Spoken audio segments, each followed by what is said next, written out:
Señor esté con ustedes. Y con tu espíritu. Les proclamo el Evangelio de Jesucristo, escrito según San Mateo. Gloria a ti, Señor.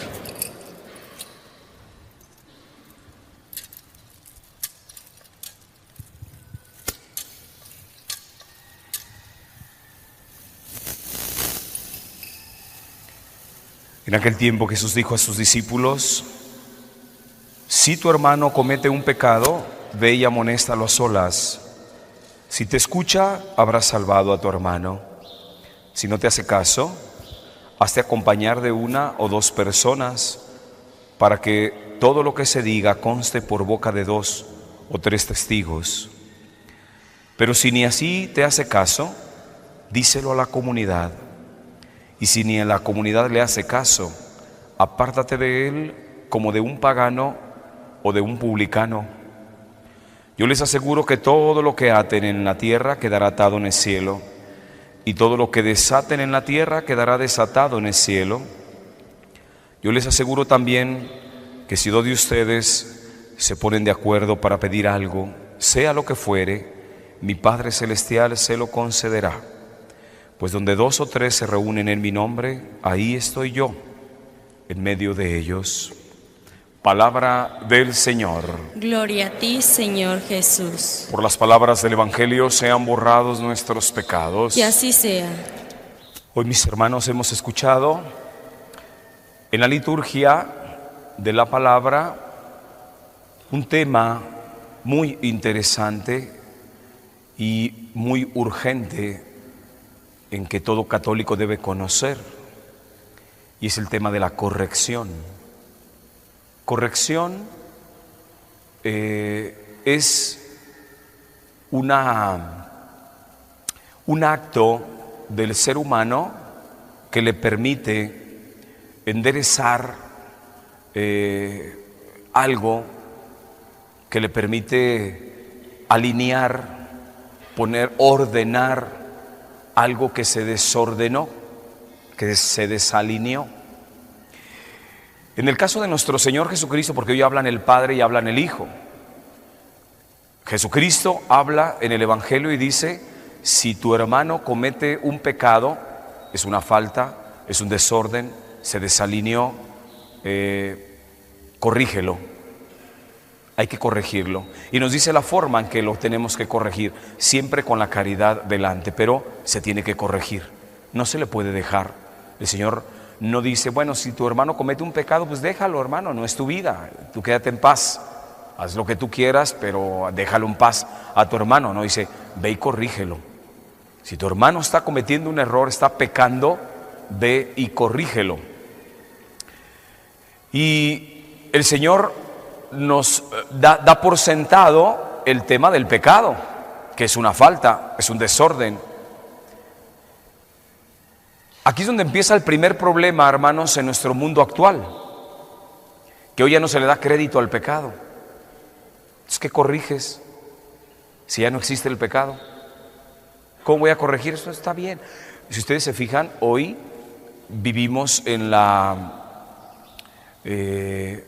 estadística más que en la ética, es decir, lo que la mayoría diga. Si para la mayoría esto no es pecado, pues no es pecado. La mayoría lo hace, pues yo también lo hago. Entonces, como ya se perdió el sentido de pecado, que dicho sea de paso, eso es lo que decía San Juan Pablo II, el pecado más grande del mundo actual, cuando él estaba en vida aquí con nosotros, decía: el pecado más grande del mundo actual es creer que no tiene pecado. Y así es. Hoy en día vivimos en una sociedad en la que le han querido arrancar el pecado al ser humano. No tienes pecado, tú no tienes pecado. ¿Quién te dijo? Tú no cometes pecado. No existe ni siquiera el mal, no existe el maligno, no existe el mal. Así es de que al no encontrar pecado, pues ¿qué vamos a corregir? ¿Qué vamos a corregir? Esto es lo que dice el Señor Jesucristo, pero si nosotros le ponemos atención a lo que dijo Dios Padre en la primera lectura, le está diciendo a un profeta, fíjate bien, le dijo al profeta: yo voy a dar una sentencia de muerte ante el perverso, el que está haciendo acciones perversas. Si tú no lo corriges, a ti claro que él va a morir. Digo, porque mi sentencia es clara. Si el perverso no se corrige y sigue empecinado en su forma de actuar, va a morir.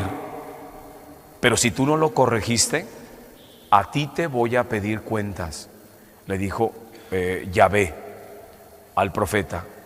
O sea, estás obligado a corregir. Una característica del profeta, ¿cuál es?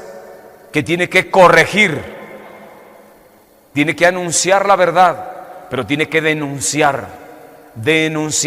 Esa es una característica muy particular de un profeta, que denuncie. ¿Qué tiene que denunciar? Donde está desordenado, donde hay perversión, donde hay pecado, donde está haciendo mal. Por eso el profeta siempre se presentaba ante el rey y le decía: estás mal, hermano. Cuando se presentó Natán y le dice al rey David: hermano, tú estás haciendo mal. Fue a corregir al mismísimo rey, porque está cumpliendo su tarea de profeta. A mí me mandó Dios y te tienes que corregir. Si tú no te quieres corregir, bueno, ya es problema tuyo, pero yo ya cumplí con mi obligación de profeta, porque a mí me va a pedir cuentas de ti. Hoy, hermanos, en estos días, ustedes lo saben, que se acaba prácticamente de despenalizar el aborto en todo el país. Eso es una perversión, es una falta gravísima, es una perversión. ¿Dónde está el correctivo para estos perversos? ¿Dónde está el pronunciamiento? La iglesia tiene que cumplir con su tarea apostólica, pero también tiene que cumplir con su tarea profética. Y la iglesia a estas alturas tendría que estar condenando este acto, hermanos. El aborto, ustedes saben, es excomunión. El aborto es excomunión. Tendría, con la autoridad que tiene la iglesia, hermanos, tendría que hacer uso de su profetismo y decir: yo condeno este acto.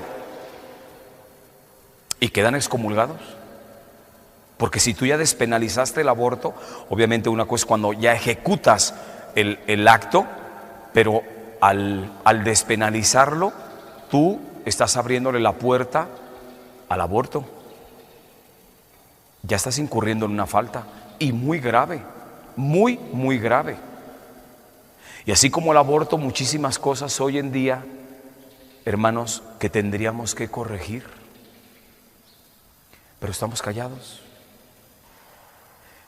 Y si nos llevamos a un terreno más particular, ¿cuántos de ustedes, papás, no corrigen a sus hijos? Y Dios les va a pedir cuentas, hermano. O sea, no pasa nada, no, sí va a pasar. Dios te va a pedir cuentas. Él fue muy claro. Mira, hermano, yo te voy a pedir cuentas si no corriges a aquel hermano. Si se corrige con lo que tú le dijiste, bien, se salvó tu hermano y se salvaste tú. Pero si tú corregiste a aquella persona, yo te voy a pedir cuentas a ti.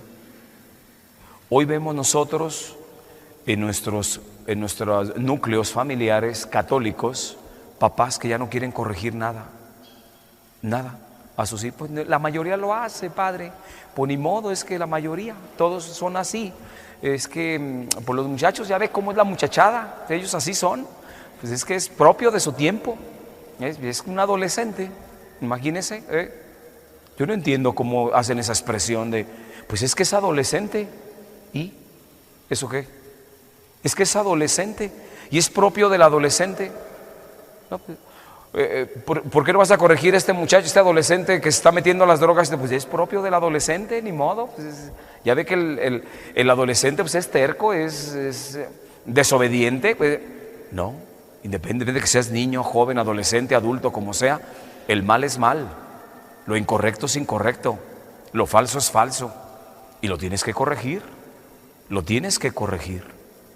Pero la mejor manera de corregir a una persona, hermanos, es con tu testimonio de vida. ¿Qué le corriges? ¿Qué le vas a corregir a alguien? Como dirá el Señor, ¿cómo te atreves a quitarle la paja que tiene el hermano tuyo en el ojo cuando tú tienes una viga? Este tema de la corrección es muy delicado, hermanos. Y nosotros como católicos tenemos que tener muy claras las ideas. La primera es, existe la falta, existe el pecado, existe lo que se tiene que corregir. No caigas tú en la mentalidad actual del ya no hay pecado y no hay falta. Si existe el pecado, existe la falta.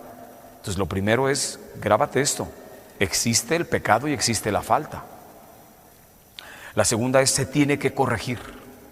No se tiene que dejar así, bueno, pues déjalo.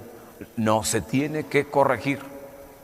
Porque si tú no corriges ese vicio, ese niño, esa persona va a crecer viciado. Va a crecer creyendo que lo que hizo está bien. Y es necesario que le digas que lo que hizo estuvo mal. Ese es un gran problema de hoy de muchos papás con sus hijos, que no les corrigen y entonces el niño ya va creciendo torcido, enviciado. ¿Por qué? Porque él cuando hizo lo que hizo, pues nadie le corrigió, dijo, seguro va a estar bien. Esto que hice debe de estar bien, porque nadie me dijo nada. Va creciendo este muchacho y como adulto, imagínense lo que se va a permitir hacer, porque su papá y su mamá nunca le dijeron que lo que estaba haciendo era incorrecto.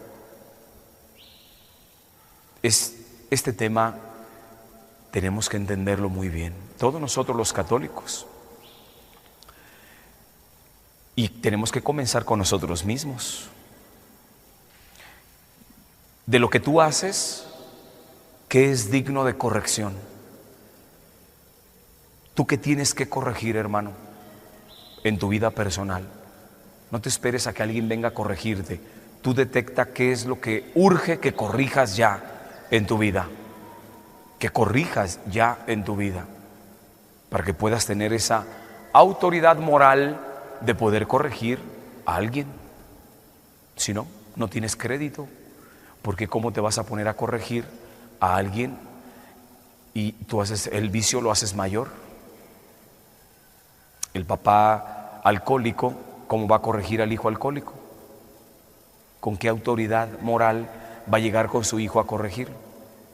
El papá desobligado, el papá deshonesto, la mamá irresponsable, ¿cómo va a corregir a un hijo con estos vicios? No se puede. Por eso todos nosotros como católicos tengamos muy claro, existe la falta, existe el pecado, y dos, se tiene que corregir. Y tercero, tienes que corregirlo primeramente con tu testimonio de vida. Ejerce tu profetismo. Todos nosotros con nuestro bautismo quedamos vinculados al cuerpo místico de Cristo y nos cristificamos. Por eso nos pusieron el santo crisma, que es un aceitito con el cual nos están poniendo el sello de Cristo. Nos crismaron, nos hicieron otro Cristo. Y cuando nos hicimos otro Cristo, nos hicimos sacerdotes, profetas y reyes. De tal manera que ejerce tu profetismo. ¿Cómo? Anuncia la verdad y denuncia el desorden, el pecado, lo corrupto, lo desvirtuado. Eso es una obligación que tenemos todos. Todos tenemos que corregir y tenemos que comenzar con nosotros. Primero me corrijo y luego empiezo a corregir a mi hermano. Por eso hoy pidamos a nuestra Madre Santísima que abogue por nosotros para que el Señor nos conceda la gracia de tener estas herramientas de poder hacer buenas correcciones a nuestros hermanos a partir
de nuestro buen testimonio de vida.